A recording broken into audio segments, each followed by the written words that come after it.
Bonjour à tous et bienvenue sur Tuto Blender. Je m'appelle Yves Pereira et aujourd'hui, dans cette vidéo, je vais vous parler, ou je vais vous introduire aux particules dans Blender. Donc tout le système de particules pour pouvoir faire de la pluie, ou des cheveux, ou plein de choses comme ça. Alors, les particules dans Blender, c'est un sujet qui est très vaste, très grand, très long à aborder. Donc cette vidéo, ce ne sera pas la seule, ça va être la première, et on va commencer à aborder une partie des particules. Ne vous méprenez pas, elle risque d'être assez longue quand même. Donc sans plus tarder, allons-y, on va garder le cube de départ au milieu, et on va s'en servir pour que je vous explique les particules. Donc on va dans le menu déroulant qui est en haut à droite ici, et on va aller dans l'avant-dernier carré, celui où il y a toutes les petites étoiles là ici. Et ça c'est le sous-panneau des particules. Donc on va là-dedans, on a notre cube de sélectionner, et pour l'instant, il n'y a aucune particule d'ajoutée à ce cube. Donc le système de particules est vide, et vous avez juste un seul bouton avec marqué New, donc nouveau dessus, on va cliquer dessus, et donc on va ajouter un système de particules à notre cube. Tout de suite, il y a beaucoup de boutons qui apparaissent, énormément de boutons même, c'est pour ça que je dis que c'est assez vaste, et encore ces boutons, on est dans un type de particules. Si on se met dans un deuxième type, on a à peu près les mêmes boutons, mais il y en a qui changent, donc il y en a encore plus, et c'est pour ça que je dis que c'est vraiment très vaste et qu'il y a beaucoup à voir. Donc dans cette vidéo, on va s'inquiéter, on va s'occuper des particules de type émetteur qu'on voit ici, donc c'est d'émission, des particules d'émission. Donc en général, ce sont juste ce qu'on peut imaginer quand on pense aux particules, donc juste des petits points qui sont émis. Alors qu'il y a un deuxième type à côté qui est hair, et qui est donc les cheveux en fait. Donc c'est un autre type de particules qu'on étire, qui poussent et donc qui forment des cheveux ou des poils, de la moquette, j'en sais rien moi, mais voilà. Il y a deux types différents de particules. Donc, alors quand on commence, déjà j'aimerais noter quelque chose, c'est que le système de particules, on y accède de cette manière-là, parce qu'on a accès à tous les boutons en dessous, mais il peut aussi se rajouter en tant que modificateur. Donc quand on va dans le menu des modificateurs, on voit que sans qu'on ait rien fait, en ajoutant ce système de particules, on a ajouté le modificateur de particules qui est ici là. Donc dans Simulate, dans la quatrième colonne, les simulations, on a, d'ailleurs je sais pas pourquoi il y en a deux, Particle Instance et Particle System, on a ajouté un Particle System, un système de particules en dessous ici. Donc voilà, ça a été automatiquement fait, et je reviendrai peut-être légèrement dessus à un moment sur un tout petit point dans ce tutoriel. Donc pour commencer, bien sûr, on a la boîte ici où on voit que le nombre de systèmes de particules que l'on a. Donc là on en a qu'un seul assigné à notre cube, mais on pourrait en rajouter d'autres en cliquant sur le plus, ou même le supprimer en cliquant sur le moins. Et on a son nom, donc Particle System. Si on double-clique, on pourrait renommer ce système de particules, ou le renommer en bas dans cette petite boîte ici. Après on a son type, donc bien sûr je vous ai parlé des deux types, on a le type d'émission ou le type cheveux. Et seed, je sais pas, c'est pour l'aléatoire. En général, dès qu'on voit un seed, c'est pour une valeur dans un algorithme d'aléatoire, donc je sais pas ce que ça fait là. Donc ensuite on commence, on va avoir le premier sous-panneau ici. Donc on en a plein, on a toutes les petites flèches et tous les petits triangles qui peuvent s'ouvrir ou se fermer, ce sont des petites boîtes, des sous-panneaux. Et pour l'instant on va commencer par le panneau émission. Avant de regarder les boutons et tout de ce qu'il y a là-dedans, on va regarder dans la fenêtre 3D ici, notre cube, et on va se dire, qu'est-ce qui a changé avec notre cube? Où sont les particules? Je ne les vois pas. Enfin si, on peut peut-être, si on zoome bien ici, on peut voir qu'il y a un petit point là qui est apparu sur le cube, ça va être une particule par exemple. Mais c'est tout, il n'y en a qu'une seule. Alors comment les voir? Où est-ce qu'elles sont? Même si on se met en vue de Z, en vue fil de fer, on n'en voit qu'une seule effectivement qui est apparue. Voilà.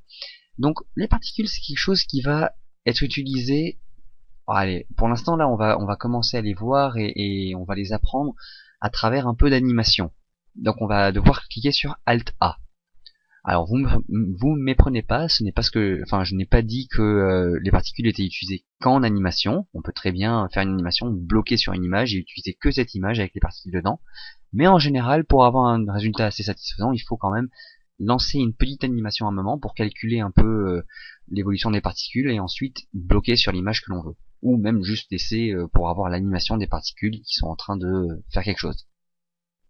Donc là on voit que quand j'ai cliqué sur Alt A et que j'ai lancé mon animation, on a des particules qui sont émises de notre cube et qui tombent dans le vide intersidéral tout en bas de l'écran.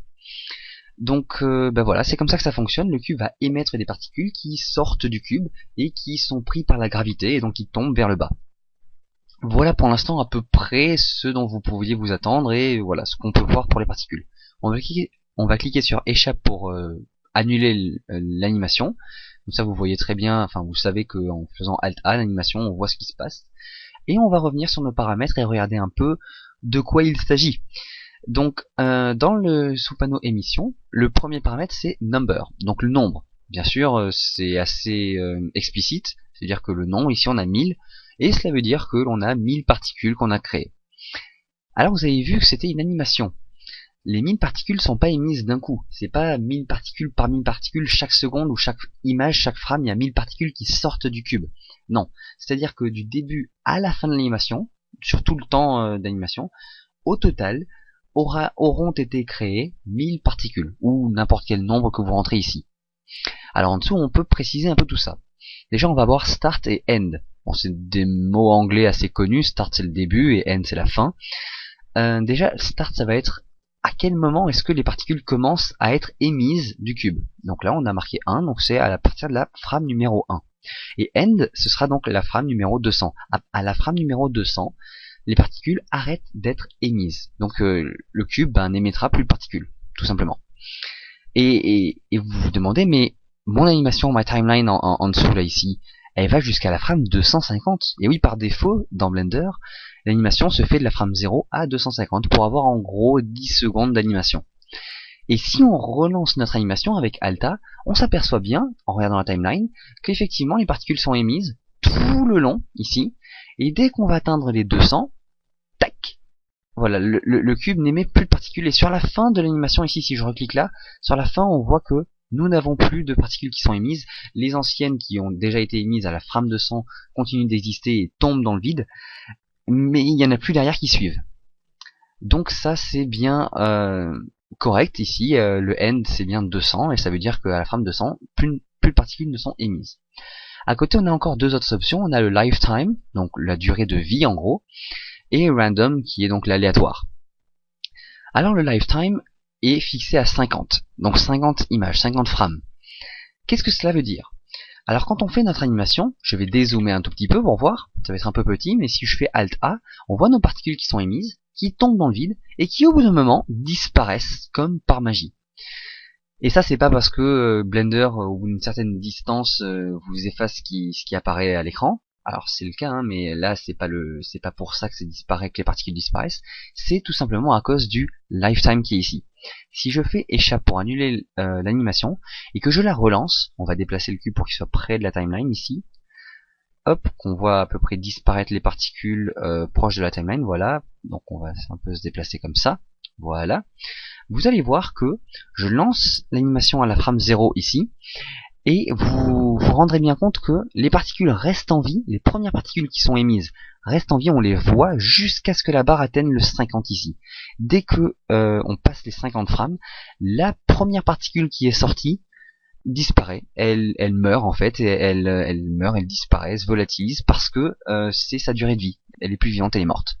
Donc on va faire le test, Alt A, donc la première particule sont émises, à partir de 50, paf, ça disparaît, ça commence à disparaître, ça coupe ici en bas. Voilà, donc ça c'est pour vous expliquer le lifetime qui était à côté. Et le random qui veut donc dire aléatoire, c'est vraiment tout simple. C'est-à-dire que c'est juste un aléatoire qui est donné à la durée de vie de la particule. Donc là on a mis 50, et 50 peut être un chiffre moyen. Et si on augmente ce chiffre, si on augmente le chiffre du random ici, si on augmente l'aléatoire ici, les particules vont en majorité finir vers la frame 50, enfin vont durer 50 frames de vie, être visibles pendant 50 frames, voilà. Mais certaines pourront plus ou moins mourir plus tôt ou plus tard. Voilà, donc ça c'est pour le random, donc l'aléatoire qui est ici. En dessous on va descendre et on va aller voir donc les emit from. Donc par où est-ce que sont émises ces particules? Par le cube, vous me direz bien entendu, mais après il y a une certaine manière d'émettre ces particules à partir du cube. Pour l'instant, ce qui est sélectionné, ce sont les faces. Donc en fait, toutes les particules que l'on crée sont émises à partir des faces. D'ailleurs, la première que l'on voit là, qui est juste située ici, là, si on va en vue fil de fer, on se met en vue de face, avec orthographique aussi, en 5, on voit qu'elle est peu de choses près, elle est positionnée sur la face. Ils ne peuvent pas être exact non plus, mais elle est positionnée sur la face en gros. Et toutes les autres particules qui seront émises plus tard, si je me mets en vue de face et que je fais Alt A, alors effectivement c'est dur à voir parce que justement c'est du wireframe, peut-être que si je me mets comme ça, non, parce que c'est la 3D, c'est vraiment dur à voir, mais toutes les particules, croyez-moi sur parole, sont émises à partir de n'importe où sur une face, mais pas à l'intérieur du cube, pas à l'extérieur. Voilà. Mais on a deux autres options. On va avoir verts ici à côté, donc ce sont les sommets. Donc dans ce cas-là, on a un cube, donc on a que 8 sommets, ça va être facile à voir. Si je clique sur verts et que je change un peu l'endroit dont sont émises les particules, que je fais Alt A, on verra, j'ai peut-être pas cliqué sur Alt A, voilà, on verra que toutes nos particules sont émises des 4 coins, enfin des 8 coins de notre cube, et donc des sommets de notre cube en fait. Donc là on n'utilise que les sommets pour émettre les particules, et à côté on n'utilise que les faces. J'espère que là on voit bien la différence entre les deux, c'est assez explicite je pense. Et du coup volume, qu'est-ce que c'est? Je vais faire échappe, je vais cliquer sur volume, et là je vais vous montrer en fil de fer du coup, en vue 3D, que si on fait Alt A, ça se verra peut-être un peu mieux cette fois-ci, mais les particules ne sont pas émises, on voit aucune particule qui sort des faces en haut ou sur le côté, elles sont émises de l'intérieur du cube, du centre en fait, c'est du volume du cube, de l'intérieur, voilà, un peu partout. Ça c'est donc la différence entre les trois. Moi je vais rester sur face. En dessous on va avoir random, donc c'est bien sûr le... Ah, attends, parce qu'il y a deux random ici, je sais plus la différence entre lesquels. Alors je vois pas, enfin les deux sont assez... je saurais pas dire, j'ai pas envie de dire de bêtises, mais voilà, on a deux fois de l'aléatoire ici. Et voilà, c'est bizarre. Ici donc c'est la manière, les trois trucs en dessous, donc d'où le random aussi, c'est la manière dont sont émises les particules.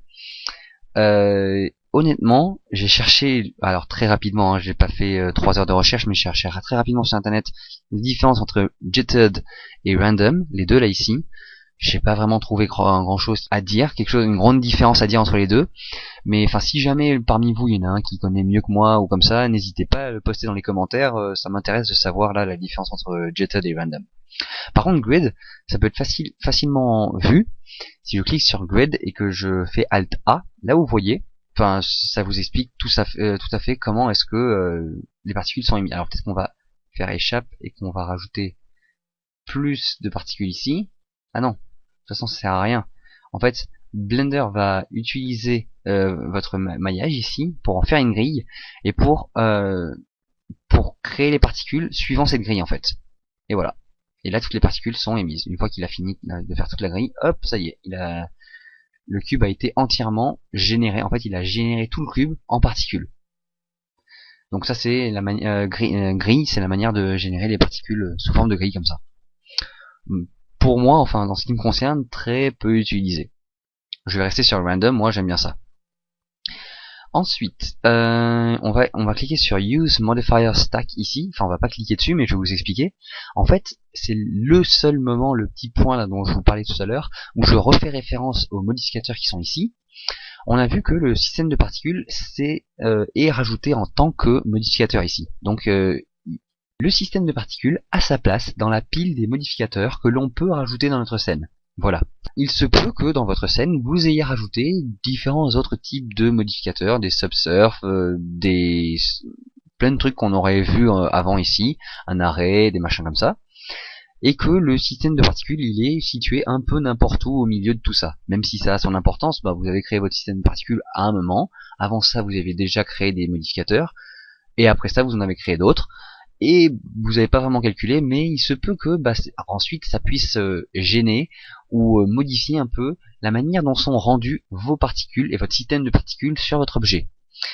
Pour faire fi de tout cela, en fait, vous allez cliquer sur Use Modifier Stack, et en gros, le Blender va considérer le système de particules après avoir appliqué toute la pile des modificateurs qu'il y a là-dedans. Donc il va faire fi du système de particules là-dedans, il va appliquer tous les modificateurs qui sont à côté, en dessous, au-dessus, et ensuite il créera son système de particules et il va l'appliquer. Donc en fait c'est très pratique, ça peut enlever pas mal de bugs, de juste cliquer sur cette boîte, si jamais à cause de n'importe quel modificateur à côté, vous ayez des soucis, je sais pas, j'ai pas d'exemple en tête, mais voilà. Donc ça c'est là. On va aller sur cache. Donc le cache en fait c'est Alors vous avez vu tout à l'heure, c'est une simulation assez simple, mais j'ai fait Alt A, et si on regarde en fait en bas dans la timeline, là je viens de faire Alt A et de faire échappe juste après. Donc vous voyez que tout ce qu'il y a avant que je fasse échappe, avant la frame 30, et il y a une barre rouge qui est en dessous. Tout ce qu'il y a après, bon, il y a une barre rouge très très fine, très diluée, tout ça, quasiment pas visible, mais imaginons qu'elle n'y soit pas. En fait, c'est parce que j'ai déjà eu d'autres animations avant de particules. Mais si c'est la première fois, pour vous, il n'y aura rien, il n'y aura que la barre rouge qui se créera en même temps que vous créerez l'animation. Là, vous voyez que la barre rouge est en train de se faire juste après ma barre verte. Voilà. Donc, qu'est-ce que Blender est en train de faire? Là, l'animation est assez simple. Donc, Blender peut en temps réel, lorsque vous lancez l'animation, générer vos particules et vous les montrer, faire une animation fluide et en temps réel.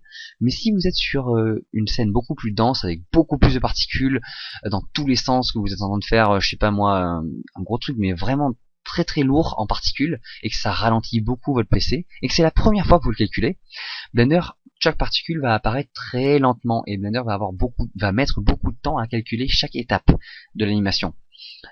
Et donc, à chaque fois qu'il créera une étape, il va l'enregistrer, et c'est la barre rouge qui est en dessous, c'est le cache, ce qu'on appelle le cache. Blender l'enregistre quelque part dans une mémoire vive, donc qui s'efface assez rapidement en fait, qui peut être réécrite. Blender enregistre en fait le comportement de vos particules. Et du coup, donc là ça ne se verra pas parce que dès la première fois Blender était assez fluide dans l'animation, mais imaginons que là Blender a ramé comme pas possible pour arriver à calculer cette animation et la mettre dans son cache. Maintenant que j'ai mis dans le cache mon animation et que je refais Alt A, tant que je suis sur le rouge et donc je suis sur le cache qui a déjà été fait, Blender connaît déjà la position des particules, connaît leur comportement et sait où est-ce qu'elles vont aller après, et donc il peut facilement juste nous relire ce qu'il a marqué en mémoire, il n'a pas besoin de le recalculer, et nous afficher une animation beaucoup plus fluide. Et ça, c'est ce qu'on appelle le cache. Donc ça c'est un cache vraiment temporaire qui est fait pour tout le temps en fait, par défaut, qui est réalisé par défaut, mais qui s'efface à chaque fois que l'on change un paramètre dans les particules en fait. Donc le cache qui est ici, les données cache qui sont ici, ça vous permet de faire un bake. Donc en fait bake ça veut dire cuisson en anglais, c'est comme pour les fluides en fait, j'en ai déjà parlé quand j'ai fait le système de simulation de fluides dans Blender. Mais je sais pas pourquoi dans Blender ils disent une cuisson, on fait une cuisson. Donc on fait une cuisson et en fait on enregistre sans pouvoir le regarder. En fait si je clique sur Bake là, Blender, alors c'est super rapide parce que c'est une simulation très très rapide, mais vous avez vu normalement, regardez bien ma souris, quand je clique sur Bake, 3, 2, 1, top, là vous avez vu un carré noir. Vous avez vu une sorte de carré noir à la place de ma souris. Et normalement, quand les systèmes de simulation sont très très denses, ce carré noir a une sorte de pourcentage qui va s'afficher dessus. En fait, un 0,1, 0,2, 0,3 et ainsi de suite. Ça va un compteur qui va aller jusqu'à 100. Et c'est le pourcentage de calcul qui a été effectué sur la timeline, donc sur les 250 images, à combien de pourcents il en est de calcul et de bake. Et une fois que ça c'est fait, normalement, vous voyez que la barre rouge a pris toute l'animation. Elle est même en rouge foncé cette fois-ci. Vous ne pouvez plus toucher à plus aucun bouton en dehors du bake ici. Tous les autres boutons, vous ne pouvez plus changer dans l'animation le nombre de particules, le start, le end, tout ça c'est figé. Parce que toutes les données sont dans le bake en fait. Et il vous reste plus qu'à lancer votre animation normalement. Là, elle devrait être fluide. Bon après on peut faire free bakes ici pour les annuler, les enlever. On peut aussi... Comment on fait ça déjà? Ah oui, si on clique sur External ici, on va pouvoir les enregistrer sur le PC en dur. Là, c'est enregistré quelque part sur Blender, dans un dossier temporaire. Mais si vous faites external, ça peut être enregistré en dur sur votre ordinateur. Et comme ça, si vous fermez votre projet, vous éteignez l'ordinateur, vous partez. Quand vous revenez, vous voulez récupérer exactement la même animation que vous aviez déjà enregistrée. Et vous aviez mis un temps fou parce que c'était tellement lourd que vous avez mis, je sais pas, 10 minutes. Ouais, 10 minutes, ça passe encore. Mais une demi-heure à calculer à calculer la simulation de particules. Vous voulez sûrement pas repasser une demi-heure juste à attendre que ça calcule votre simulation de particules, parce que vous pouvez rien faire entre temps, vous avez perdu votre souris, tout ça. Dans ce cas-là, vous l'enregistrez sur l'ordinateur, et vous n'avez plus qu'à aller chercher le bake que vous avez fait, et l'utiliser, comme ça sera déjà calculé, et ce sera plus pratique pour vous en fait. Mais ça c'est vraiment dans le cas où tous les autres paramètres des particules, des systèmes de particules sont finis. Enfin je veux dire, vous avez tout peaufiné et tout est exactement comme vous le voulez. Dans ce cas là oui, vous pouvez faire un cache et puis le garder en réserve pour quand vous voudrez vraiment faire le rendu final et puis toucher à autre chose sur votre scène, mais plus aux particules. Voilà, j'espère que j'ai été clair et assez clair dans tout ça. J'avance parce que là sinon le tutoriel va prendre beaucoup trop de temps. Donc on ferme le cache et on passe sur Velocity qui est ici. Velocity ça veut dire vitesse en gros, si je me trompe pas trop. Donc là ça va être la vitesse et la puissance de départ de vos particules en fait. À quel point est-ce qu'elles partent vite au départ, quelle force est-ce qu'elles ont en partant de votre cube. Donc je vais me remettre en vue solide. Alors forcément, dès que vous faites Alt A, vos particules, elles descendent vers le sol, parce que Blender travaille dans un système newtonien avec des lois de physique proches de notre réalité à nous, et forcément il y a la gravité. Et donc dès que les particules sont émises, elles sont soumises à la gravité et elles tombent dans le vide. C'est pour ça qu'elles vont vers le bas. Néanmoins, on peut voir, si on se met en vue de face, que les particules, dès qu'elles sont émises dès le début, ont une sorte de petit saut, là, elles montent d'abord un tout petit peu vers le haut, pour celles qui sont émises sur la face du haut, et pour celles qui sont émises sur les faces de côté, elles descendent pas tout droit vers le sol en ligne droite en suivant la gravité, elles sont un peu poussées sur les bords un peu quand même, parce qu'elles ont une certaine vitesse de base. Cette vitesse est égale à juste une unité Blender, 1 ici. Donc, si vous augmentez cette normale ici, cette force de normale, vous le mettez à, je sais pas moi, on va mettre 5, hop, entrée, on voit que cette fois-ci, les particules sautent beaucoup plus haut et sont projetées beaucoup plus sur les côtés avant d'être rattrapées par la gravité et de tomber vers le sol. Donc cette normale, voilà, c'est juste la valeur, la puissance à laquelle les particules partent à la base. On s'aperçoit aussi que les particules vont beaucoup plus loin et beaucoup plus vite. C'est-à-dire que si je recule et que je mets ça en tout petit, comparé à quand j'étais à 1, donc on va se remettre à 1, et on va voir que les particules, elles, finissent à la frame 250 qui est ici. Voilà, leur durée de vie c'est à 250 et ça s'arrête là, à peu près. Si je remets cette normale, que je vais la mettre à 10 par exemple, on verra bien la différence.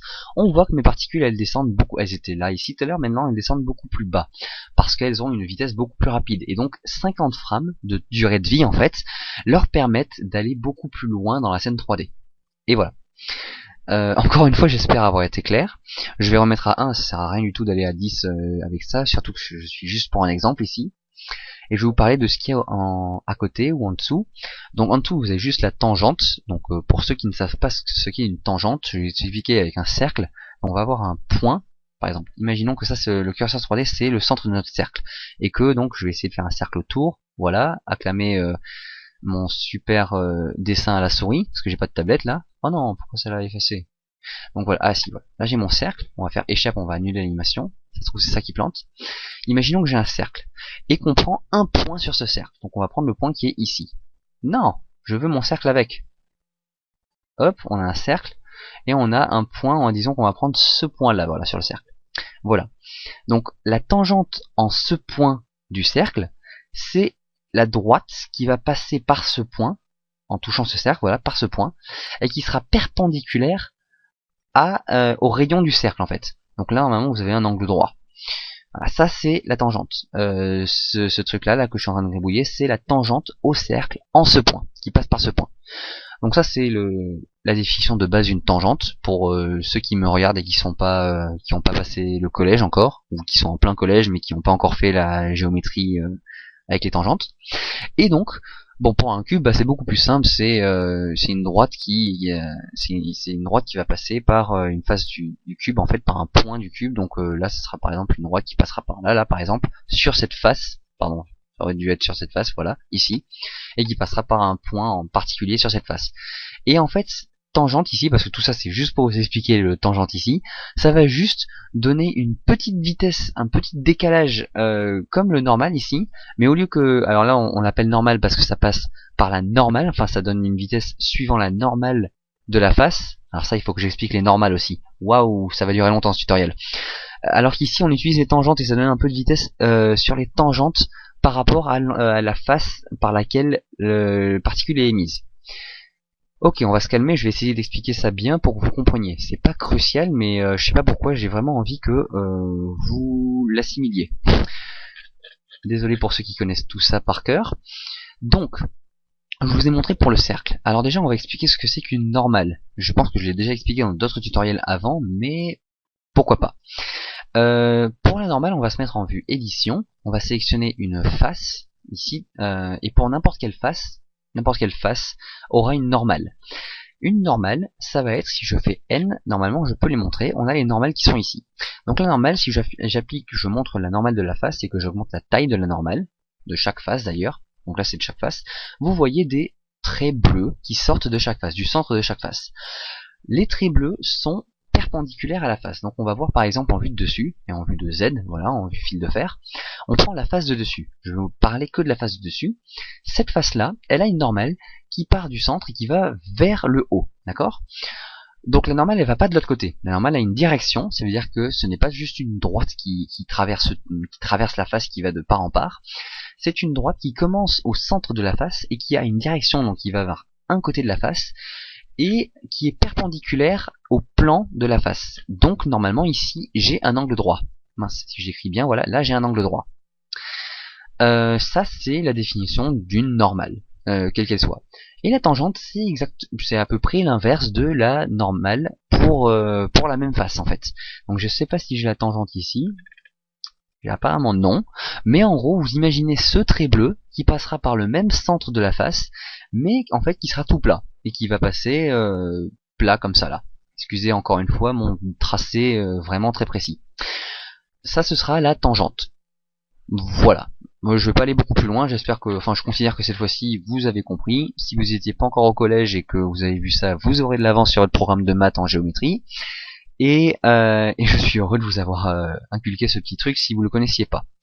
On va revenir à nos particules, parce que là j'ai fait un très gros écart, une très grosse parenthèse.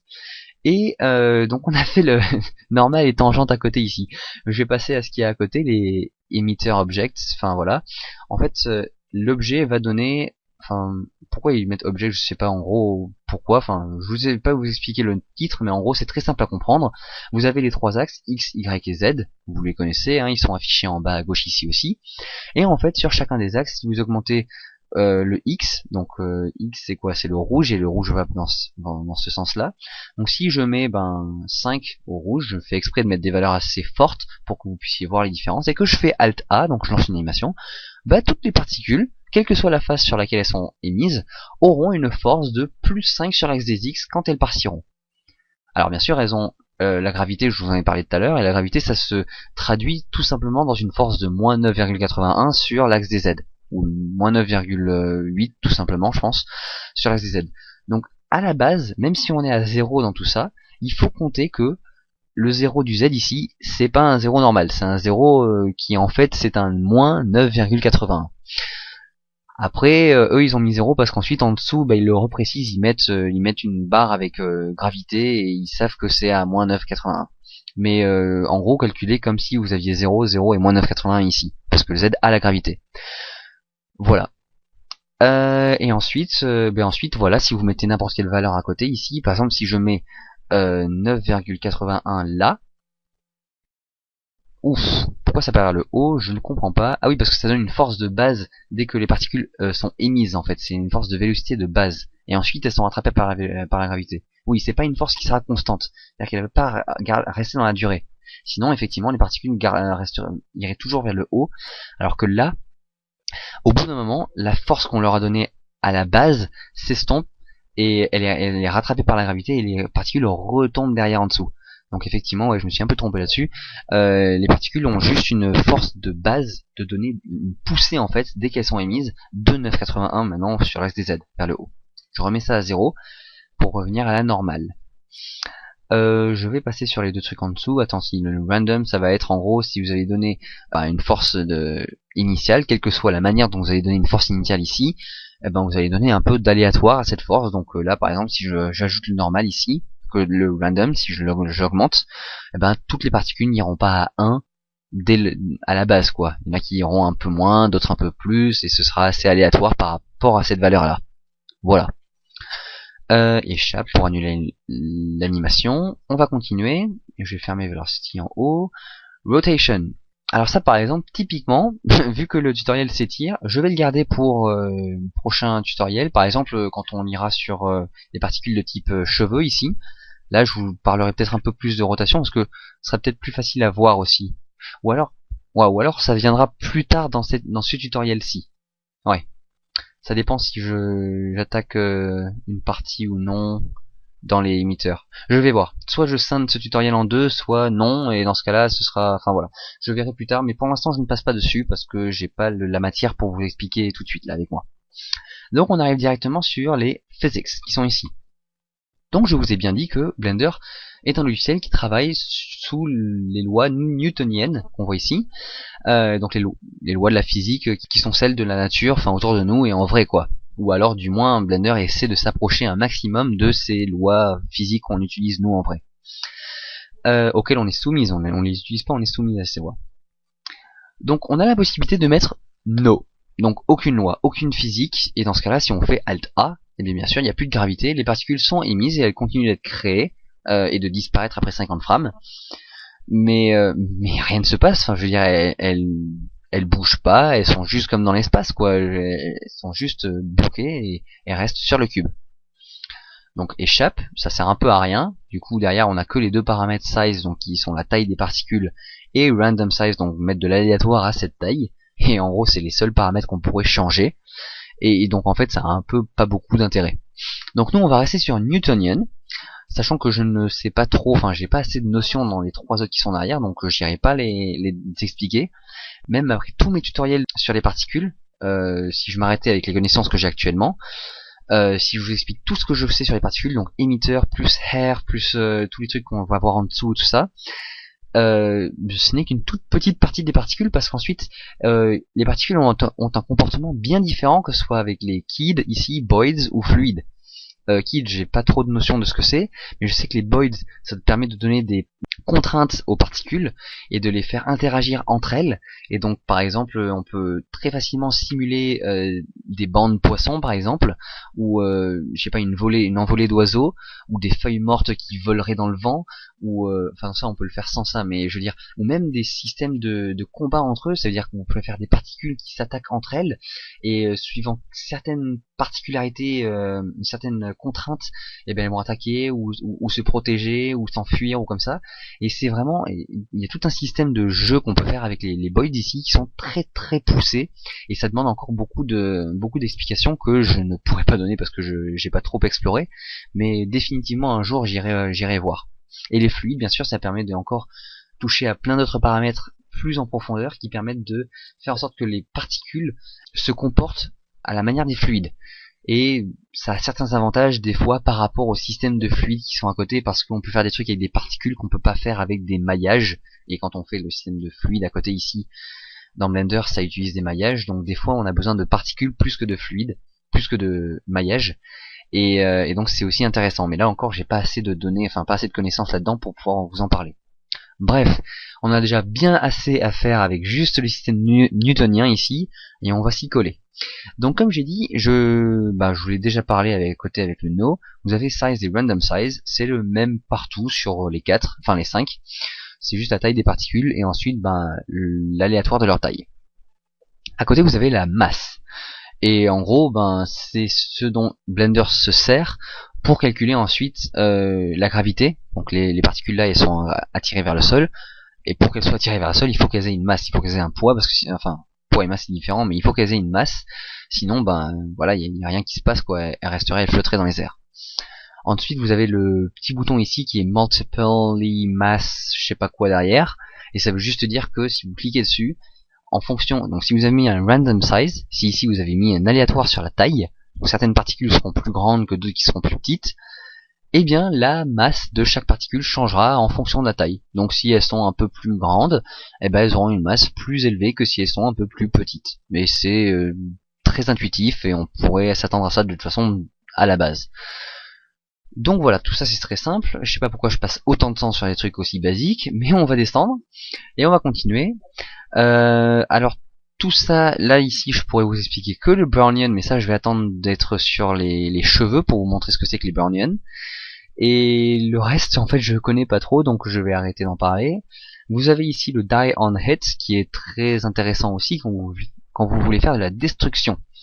Alors il arrive parfois que vous ne vouliez pas que les particules soient émises, enfin je veux dire envoyées en dehors de l'objet, qu'elles partent de l'objet. Et il se peut que vous vouliez qu'elles restent tout simplement, comme quand on était sur No ici, et qu'on fasse Alt A, et donc là voilà, les particules restent collées à l'objet.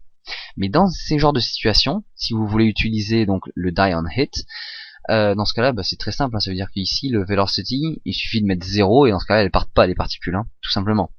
Mais dans ce genre de situation, en général, c'est que vous voulez faire de la destruction. Et pour faire ça, en général, vous n'allez pas faire un end qui soit différent du start. Vous allez faire un start et end qui soit la même valeur, la même frame, et donc toutes les particules, le nombre de particules que vous créerez ici, sera créé d'un coup, en un claquement de doigts, là sur la première frame, hop, vous aurez toutes vos particules de créer. Et en général, on n'en met pas 999, on en met, je sais pas, 20, ou très peu, assez pour être bien réparti sur l'objet, sans pour autant que ce soit trop surchargé. Et on fait en sorte après, avec d'autres modificateurs, on fait en sorte que on clique là-dessus, die on hit, et ça veut dire que dès que un objet qui aura un système de collision, en fait, dès qu'un objet qui aura un système de collision touchera cette particule mourra, et avec le bon modificateur qui est derrière, on fera que si la particule auquel était assigné l'objet meurt, on détruit cette face, ou cette face, et du coup on peut faire une sorte de grosse destruction. Là c'est difficile d'expliquer là avec des mots sans vraiment vous montrer, mais si j'ai le temps et si j'y pense, je ferai peut-être un tutoriel là-dessus pour vous expliquer un peu plus en détail comment ça fonctionne. Ça, c'est la manière de détruire en fait un objet, les différentes manières qu'on peut avoir de détruire un objet. Ça peut être très intéressant, ouais. Donc ça c'est le die on hit, voilà, c'est très bien. Ensuite on va avoir render, donc tout ce qui est rendu, enfin dès que vous faites, dès que vous créez votre image ou votre vidéo sur l'ordinateur, qu'est-ce qui est rendu et sous quelle forme. Donc pour les matériaux, on utilise le système de matériaux tout simplement. Donc là on a material, donc c'est le matériau numéro 1 qui a été créé, qui s'appelle material ici. Et c'est ça qu'on utilise pour le rendu, pour les particules. Donc là aucune surprise, c'est ce à quoi on pourrait s'attendre. En dessous on a emitter, qui est encoché par défaut. Qu'est-ce que ça veut dire? Donc l'émetteur, je sais pas si on dit comme ça en français, si c'est, ouais, enfin c'est, en gros c'est l'objet qui émet nos particules, l'émetteur, voilà, c'est l'émetteur qui émet nos particules. Donc, est-ce qu'on veut le voir ou pas au rendu? Donc si là je le clique, dès que je ferai avec, si je me mets en vue caméra, voilà, donc là on voit notre caméra. Si je me mets sur la frame 30, donc là on a des particules qui sont tombées déjà, qu'on a déjà créées. En fait non, ça sert à rien du tout que je me mette à la frame 30 ou pas, parce que les particules sont juste, je vais vous expliquer plus tard, mais c'est juste du halo. Ah quoique, peut-être qu'on les verra. Si je fais un rendu avec F12 ici, donc on voit pas nos particules, ça je vous expliquerai pourquoi plus tard. On voit pas nos particules, mais on voit notre cube, et on voit le cube qui a été rendu, qui a été créé. Enfin, qui a été créé, pardon. Le cube qui a créé nos particules. Oula, je suis fatigué là. J'espère que le tutoriel reste assez compréhensible. Bon, donc comme on a cliqué sur emitter qui était en bas ici, ça veut dire qu'on a permis au cube d'être visible au rendu. Normalement les particules sont aussi visibles, je vous explique pourquoi dans une seconde. Ensuite on va avoir unborn, died et parents. Donc je sais pas trop pour parents, enfin je vous l'expliquerai, je le sais, mais je vous l'expliquerai pour les cheveux plus tard, donc dans un prochain tutoriel. Mais ce que c'est que les parents. Mais on va avoir unborn et died. Donc unborn et died, unborn ça veut dire pas né encore, pas encore né, et died ça veut dire étant morte. Enfin c'est des mots que vous comprenez normalement en anglais je pense. Donc si on clique sur les deux, ça veut dire qu'on va voir et seront visibles les particules qui ne sont pas encore créées ici. Donc on a dit que les 999 particules qui sont dans le number ici sont créées et sont étalées entre la frame 1 et la frame 200. Et donc à la frame 1, on a créé certaines des 999 particules, mais on les a pas toutes créées, vu que elles vont se créer petit à petit jusqu'à la frame 200. Et celles qui n'ont pas encore été créées, elles ne sont pas encore nées. Et donc elles sont unborn. C'est ce qu'on appelle les unborn ici. Donc si on clique dessus, on va voir apparaître, enfin normalement on devrait voir, donc je clique dessus ici, toutes les particules qui en fait plus tard seront créées et seront émises et sortiront du cube. Mais qui pour l'instant n'ont pas encore été créées parce que c'est pas encore leur tour. Donc ça c'est une chose.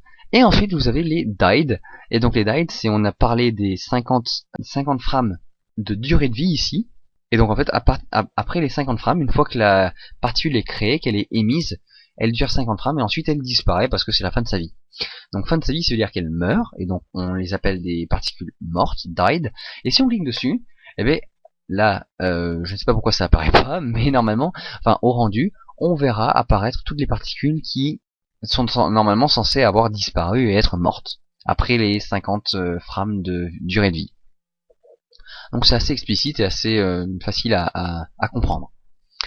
En dessous, et c'est là qu'on arrive à pourquoi est-ce qu'on voyait pas nos particules quand on faisait un rendu, on va avoir la manière de rendre nos particules. Donc quelle forme est-ce que doivent avoir les particules? Parce que pour l'instant ce ne sont que des points, au même titre que sont les sommets de notre objet.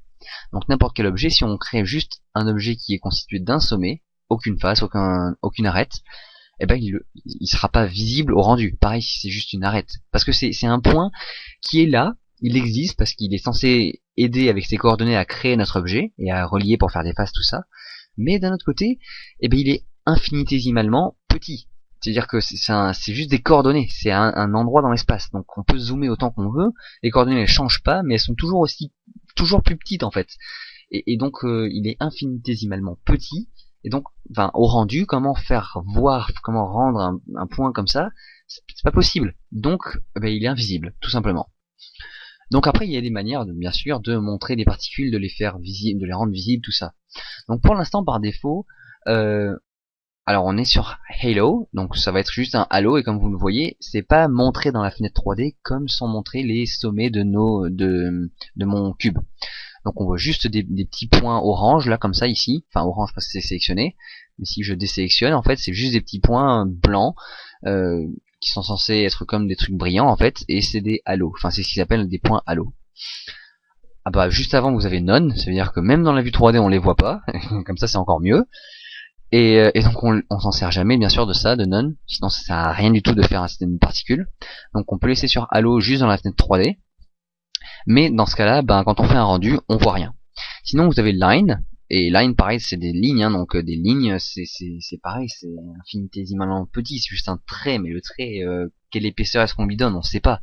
Donc là, vous voyez, ça change dans la fenêtre 3D, c'est peut-être pour la représentation, il y a des personnes qui préfèrent mieux se représenter les particules avec des traits, des bâtons comme ça.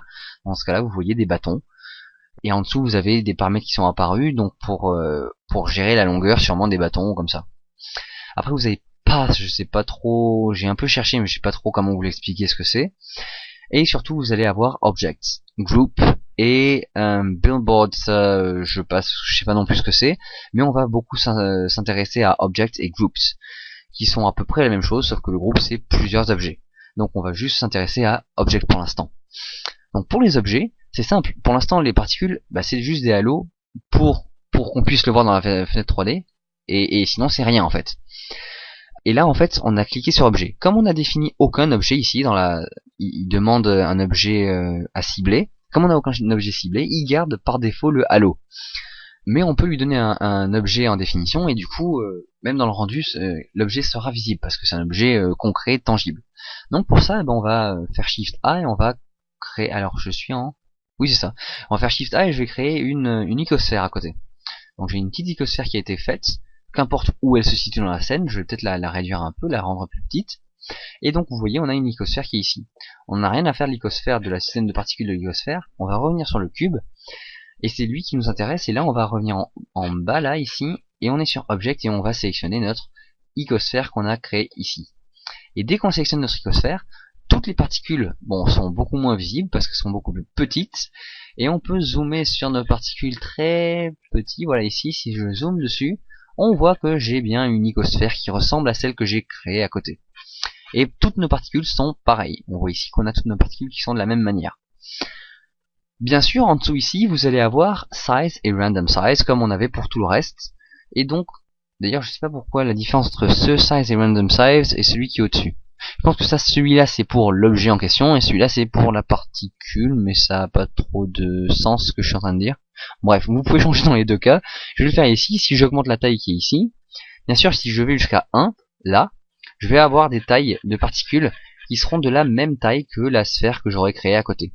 Donc ensuite, si je resélectionne ma sphère ici, mon icosphère, et que je l'agrandis ou que je la réduis, toutes les particules auront exactement la même taille que l'objet ciblé. Et ça c'est normal, c'est parce que bien sûr la taille qu'on a donnée à notre objet ici est de 1. Donc elle est à 100% la même taille que celle-ci. Pareil, si je mets à 2, ce sera 200% de la taille de mon objet ici, donc elles seront 2 fois plus grandes que l'objet que j'ai créé. Et c'est tout à fait logique. On peut mettre à 0.5, 0.5, et puis voilà, ça correspond plus à des particules, je trouve, pour moi, donc je vais laisser comme ça. Et bien sûr, à côté, vous avez le random size, ça veut dire que, bon ben, on prend comme exemple, enfin, on prend comme taille type la moitié de la taille de la particule ciblée, donc de base, et ensuite on donne de l'aléatoire à toutes nos particules. Donc là on voit bien que plus j'augmente le random ici, plus dans nos particules on a des toutes petites et on a des grandes, des grosses. Sachant que jamais elles ne dépasseront les 0.5, donc en fait jamais elles ne dépasseront la taille qui correspond à la moitié de la taille de ma particule ciblée que j'ai créée au début. Enfin de l'objet ciblé que j'ai créé au début. Encore une fois, je fais des phrases super compliquées, je sais pas qu'est-ce qui me vient, qu'est-ce qui m'arrive, mais j'espère que tout le monde comprend. Au pire, vous pouvez faire pause, revenir en arrière et puis réécouter. Hein, voilà. Donc, voilà, désolé. Je continue. Donc j'ai passé sur tout ce qui était render ici. Ah oui, non, j'ai juste fait object. Donc on va aller sur group qui est à côté. Il se peut parfois que vous vouliez avoir des particules qui soient différentes, enfin, avec certaines légère différence en fait. Donc là on a notre sphère, mais il se peut que notre cube là, il pouvait émettre des petites bulles comme ça, enfin des boules, mais il émet pas que des boules, il émet aussi des cônes. On va dire qu'il peut aussi émettre des cônes et des cubes aussi et des tores. Donc on va faire ça. Donc on va faire mesh. Alors il y a différentes manières de faire ça. On peut faire ce premier système de particules qui émet que des boules, que des sphères ici, et on peut aller tout en haut ici, faire un plus, créer un deuxième système de particules, le nommer cette fois-ci, je sais pas moi, cône, et on va dire que ce système de particules là, eh ben, il crée que des cônes, et dans ce cas là, quand on va tout en bas ici, eh ben, on va faire object, et on va rajouter un cône qu'on aura créé dans la scène à côté, et on créera un troisième système de particules en dessous pour faire les cubes, et pour faire les tores, et on aura 4, 5 systèmes de particules, et Blender devra calculer à la fois plein de systèmes de particules et regérer toutes les données qui sont ici et tous les paramètres que vous avez là 4 fois d'affilée pour un même objet, et enfin ça va être complètement mais abusé. Donc on va pas faire ça, on va faire moins ici, on va garder notre premier système de particules et on va se débrouiller juste avec celui-là. Et on va lui dire bon bah avec toutes les particules que tu as toi, tu vas répartir suivant tes particules, certaines seront des sphères, d'autres seront des cubes, des tores, des cônes et ainsi de suite. Pour ça, donc, on va refaire Shift A, et on va créer donc un cube à côté, on va réduire pour avoir à peu près la même taille que notre sphère qu'on a à côté, l'icosphère, et puis on va rajouter un cône, on va rien changer aux paramètres de base, hein. Moi je fais juste du approximatif ici, je les mets à côté, hein. Vous pouvez les mettre dans un autre calque, si vous cliquez sur, vous le sélectionnez, vous faites M, vous pouvez ensuite sélectionner le calque qui est ici, il y a tout un système avec 20 calques, ou alors vous pouvez juste faire H pour le cacher, et Alt H pour le décacher, ou enfin ce que vous voulez, mais il faut que ce soit encore que ça fasse partie de la scène 3D quoi, il faut que ça existe, il ne faut pas le supprimer. Et on avait dit quoi? Shift A, non mince. Shift A, on a dit qu'on faisait un tore aussi. Et ça on va le réduire aussi un peu, hop, et on le met là. Voilà. Donc là on a tous les objets, je vais me concentrer sur ces objets là, je vais venir dessus. On a tous les objets dont on veut qu'ils fassent partie de notre système de particules et que toutes les particules se répartissent entre ces objets-là. Donc ce qu'on va faire, c'est qu'on va créer un groupe d'objets. Et on va dire que tous ces objets appartiennent à un même groupe. Donc pour ça, bien, on va faire déjà on va faire A pour tout désélectionner, être sûr qu'on n'a rien de sélectionné. Et on peut faire B pour faire une sélection groupée de tous ces objets-là.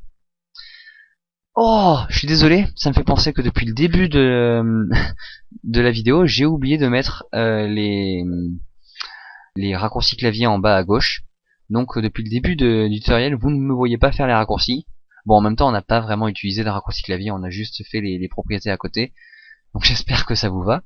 En tout cas, heureusement que je regarde maintenant, parce que c'est là qu'on va utiliser un raccourci clavier. Et ce sera G. Et G c'est... Non, en fait G c'est juste pour déplacer les objets, c'est un truc de base que j'ai montré dans la première vidéo. Je suis désolé, c'est presque ça. Ça va être CTRL G. Donc vous faites CTRL G, et normalement là, tous vos objets ont été entourés d'une ligne verte, et donc ils sont tous périmétrés, non, oui voilà, entourés avec un périmètre vert autour d'eux. Et ça veut dire qu'ils appartiennent tous à un même groupe. En même temps, au même moment, dans la barre de menu ici, enfin en dessous de la barre des outils, T, vous avez ici Create New Group, donc un nouveau groupe qui a été créé, avec Name et Group qui a été marqué en dessous. Là vous pouvez cliquer et vous pouvez changer et mettre et nommer votre groupe. Parce que si vous en faites plusieurs, ils sont tous nommés groupe.001, groupe.002 et on s'y perd rapidement. Donc c'est une bonne habitude à prendre que de renommer tout ce qu'on fait. Donc ici, on peut le nommer particule. Et voilà, donc on a un groupe qui est nommé particule. Ça, on n'a plus besoin de se servir, enfin, on n'a plus besoin de regarder ces objets-là. On peut se reconcentrer sur notre cube, le sélectionner, et on revient, donc on est ici, et au lieu de choisir Objects, ici, on va cliquer sur Groupe. Et là, ce qu'ils attendent, c'est qu'on sélectionne un groupe. Et on n'a qu'un seul groupe de créer, ça tombe bien, il s'appelle Particule. On va le sélectionner, et dans ce cas-là, vous voyez bien que dans le groupe qui a été créé, on voit dans toutes nos particules un mélange des sphères, des tores, des cônes et des cubes, un peu partout autour. Donc ça c'est bien, ça veut dire que maintenant si on fait Shift A et qu'on lance notre animation, on a les particules qui sont créées et qui ont la forme de sphères, de cônes, de cylindres, enfin de ce que vous voulez. On va faire échappe, et si je me mets en vue de caméra et que je fais un rendu ici, vous allez bien voir que au rendu, on voit, alors j'ai pas mis de lampe dans ma scène, ouais c'est dommage, on voit que nos particules ont bien ces formes là et on les voit apparaître.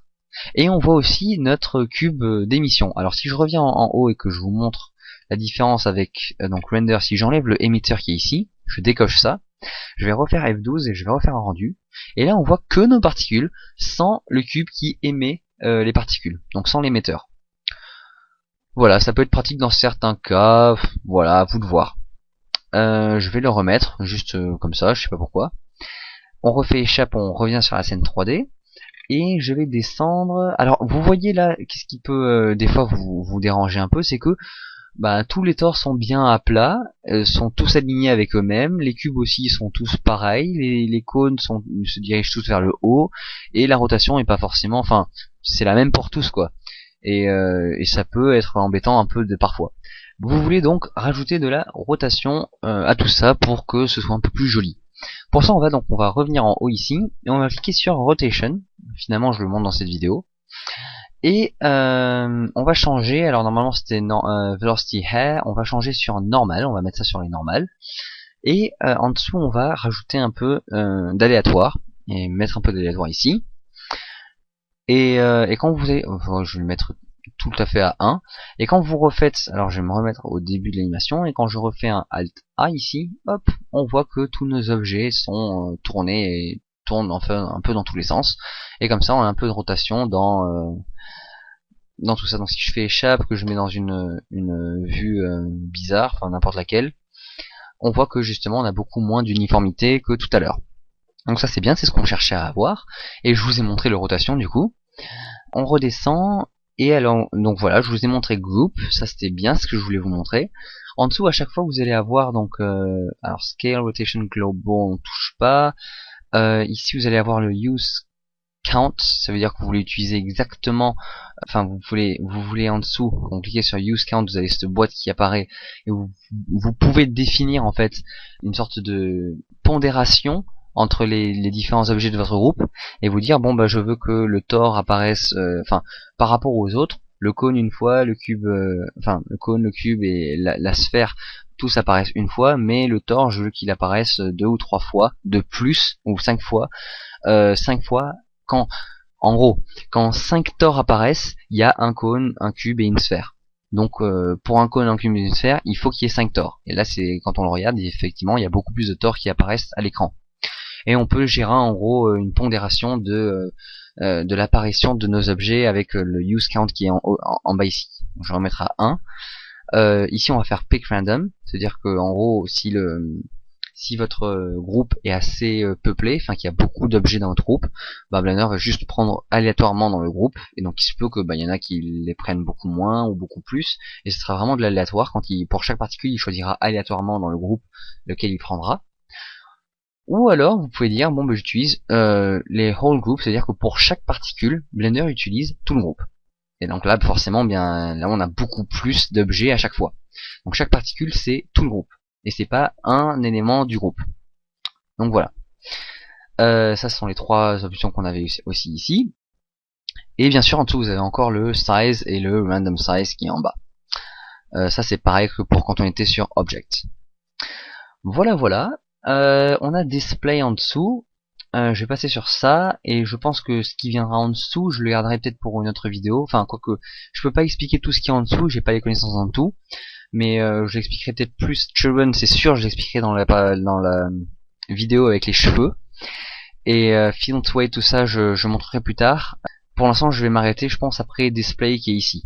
Donc Display, c'est qu'est-ce que l'on voit, enfin qu'est-ce qui est rendu, mais c'est pas forcément pour le rendu. Donc au-dessus, on avait Render, donc c'est ce qui est visible à l'image finale, au rendu final quand on l'enregistre sur l'ordinateur. Et Display, c'est ce qui est montré en général dans la scène 3D. Donc on peut dire que none, on veut rien voir, rien du tout dans la vue 3D. Pour l'instant, on montre ce qu'il y a dans le render d'ici. C'est cool en fait, ça veut dire qu'on définit tous les paramètres dans le render, et ensuite on dit, bon bah prenez exactement les mêmes paramètres que ce qu'il y avait juste au-dessus. Et comme ça, on n'a pas à se faire chier, et c'est pareil. Ou alors vous avez points, ça veut dire que toutes les particules seront juste sous forme de points, et c'est en gros l'équivalent du halo qu'on avait au-dessus. Vous avez circle, et là ils sont un peu éclatés sur tous les trucs, c'est-à-dire que toutes les particules sont des cercles, ou alors vous avez cross, et vous pouvez avoir des croix, ou alors vous avez des axes, ou alors vous avez des axes comme ce qu'il y a en bas à gauche. C'est un peu petit quand même à voir, donc si j'augmente un peu la taille, voilà. Donc là vous avez les axes, cross vous avez juste des croix un peu partout, et cercle vous avez des cercles, et points vous avez des carrés. Quand on augmente la taille ça fait des gros carrés, donc je sais pas pourquoi, mais bon, ils ont fait ça comme ça. Et render, vous avez juste ce qu'il y a au-dessus. Voilà, voilà. Donc ça c'est vraiment super simple à expliquer. Néanmoins, j'aimerais quand même vous attirer sur un paramètre qui est vraiment crucial et très très important. C'est que donc, je vous ai dit display, c'est ce qui est montré dans la scène 3D et pas ce qui est montré lors du rendu. La scène 3D, elle peut être très chargée avec vos particules, si vous en avez des centaines de milliers parfois. Et ça peut vraiment laguer très très vite. Les particules, ça fait laguer très très vite pour peu qu'il y en ait beaucoup. Et des fois, il y en a vraiment besoin de beaucoup au rendu. Si vous faites des cheveux ou une fourrure ou un tapis ou comme ça, vous avez besoin que ce soit très très dense. Eh ben, je veux bien, il faut beaucoup de particules. Et donc, au rendu, ben, il n'y a pas le choix, eh ben, faudra attendre, mais il y aura beaucoup de particules. Cependant, dans la scène 3D, ça fait ramer, ça fait laguer énormément, alors que, ben, on pourrait se satisfaire de, je sais pas, un petit pourcentage de ces particules-là. On n'est pas obligé de tous les afficher à l'écran.